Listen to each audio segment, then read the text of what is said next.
The opposition has accused President Bashar al-Assad of withholding services from districts where the rebellion against him flared to punish residents, and in Kalasa there was little evidence of a big government effort to improve conditions.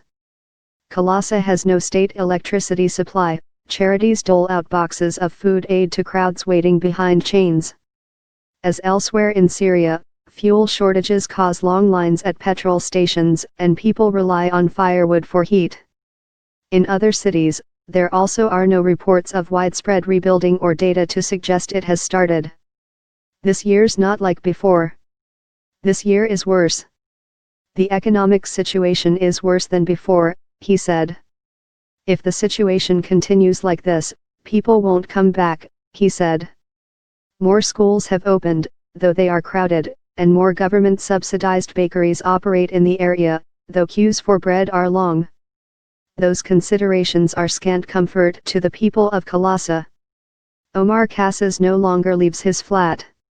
He remembers the bombardment in September 2016 that killed his daughter Iman and her daughters Aya, Mayaz, and Malik in the building opposite.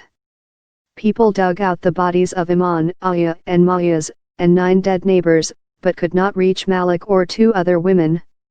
Since the government took the area, there has been no effort to shift the rubble or find the bodies, residents said.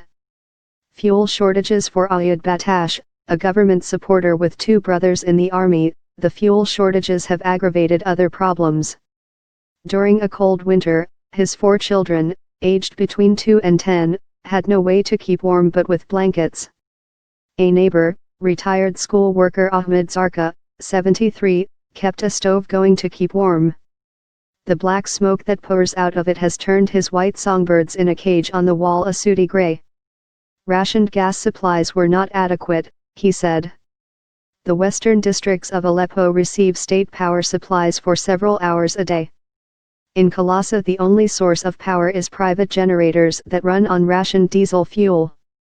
Opposite a petrol station near Kalasa, where 80 cars were lined 2 deep along the road waiting for rationed fuel, men sat on the curb, their tools lying on upturned concrete blocks to advertise their services as laborers.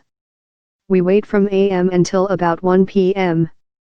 Then we go home and there's nothing to do until the next day, said Muhammad Ahmadi, 53, one of 3 sitting together, smoking as they waited for a job. They had not worked in 10 days, he said. Food queues. Batash has also had little work over the winter, he said. He considered moving but believes things are little better elsewhere. Every few weeks his family joins the crowd waiting behind a chain strung across a nearby alleyway to receive food aid from the World Food Program and a local charity. Men and women queue separately, each clutching their green ration card, waiting for their number to be called to collect a cardboard box with salt, chickpeas, lentils, bulgur wheat, sugar, rice, and cooking oil. There are queues even for bread.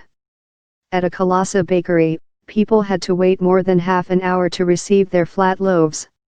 There is no official rationing for bread, but the baker, Hamid Atiq, said he limited what he sold each person because he did not have enough flour or fuel to power his oven long enough to supply all that the neighborhood wanted. His bakery is wedged between the rubble of several bomb sites, and a dead rat lay on the ground nearby as a crowd gathered round the service window, jostling to be served. On the other side of the main road is an area of ramshackle older houses of 2 or 3 stories.